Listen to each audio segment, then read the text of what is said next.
अस्सलाम वालेकुम dear learners, how are you all? Hope you are doing well. So ये important topic मैं book में से आपको टिक करके बता रही हूँ। पॉलिटिकल साइंस के आपके पास जो भी बुक है, ये आज़म चौधरी की बुक है या गाइड बुक है इकरा की, या सॉल्ट पेपर है, या कोई भी बुक है, ये मज़रुल हक़ की बुक है, कोई सी भी बुक है, इंग्लिश उर्दू वट एवर, उस बुक के इंडेक्स में देख लीजिए, आपके पास यही सेम टॉपिक्स होंगे। ये देख लीजिए, अभी का पेपर है बीए वालों का, फेलियर वालों का। ऐसा नहीं है कि ऐसे ही पेपर आएगा, ये फेलियर वालों का अलग पेपर बनता है और आपका मुख्तलिफ आएगा, ठीक है।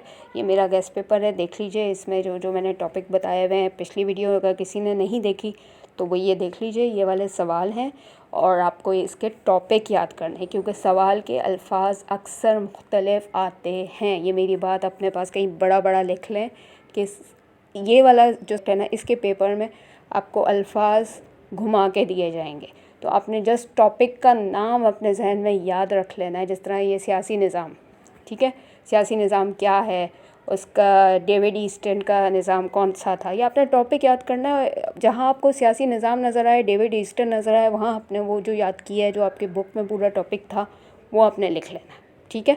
बस टॉपिक्स दिमाग में रख के जाएँ और वो टॉपिक ही सवाल में ढूंढना है अपने, और कुछ नहीं ढूंढना, ठीक है। पूरा पूरा एग्जैक्ट वर्ड टू वर्ड ढूंढेंगे तो आपको नहीं मिलेगा, ये मैं बता रही हूँ। जिनके पास सॉल्ट 5 ईयर है उनके पास भी ये सवाल होंगे, लेकिन वर्ड टू वर्ड नहीं होंगे। टॉपिक ढूंढ लीजिएगा, ठीक है। ये देखें, मैंने मोस्ट इम्पॉर्टेंट जिस पे लिखा है वो प्लीज़ पूरा पूरा याद करके जाइएगा।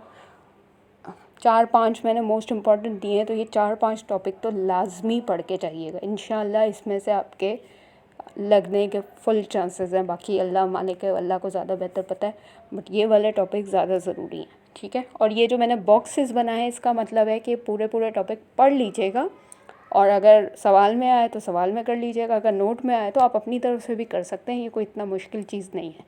ये भी नोट्स हैं, नोट्स में आ सकते हैं।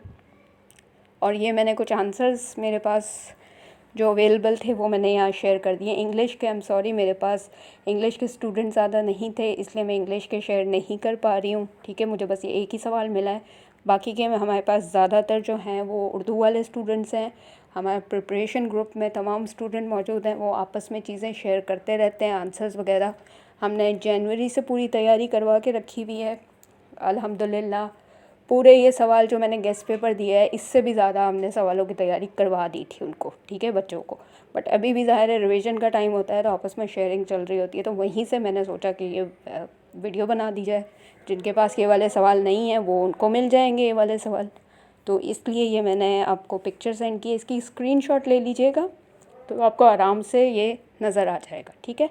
और जिनको अभी भी क्लियर नहीं है वीडियो, तो ऊपर सेटिंग के व्हील में जाएं और अपनी वीडियो की सेटिंग फुल कर दीजिए। हाई पिक्चर क्वालिटी पे करेंगे तो आपको ये पिक्चर लेने में आसानी होगी और पिक्चर भी क्लियर नज़र आएगी, क्योंकि मैंने फुल HD वीडियो डाली हुई है, ठीक है। मेरी तरफ से कोई मसला नहीं है, ये आपकी तरफ से मसला है।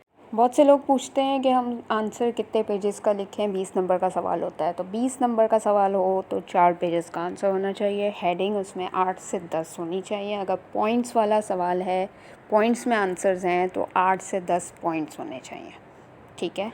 अब अगर आप, ये मैं कम से कम बता रही हूँ, ज़्यादा बढ़ सकते हैं, इससे कम ना हो। अब अगर आप मतलब अगर आपका सवाल A और B पार्ट में आ जाता है, ठीक है, जैसे एजुकेशन का पेपर आया था कि 20 नंबर का सवाल ही A और B करके आया था, तो फिर आपने एक जो A वाला सवाल होगा वो 10 नंबर का होगा, तो वो आप कम से कम 2 पेजेस पे कीजिएगा और उसमें कम से कम 5 से 6 हेडिंग्स होनी चाहिए, ठीक है।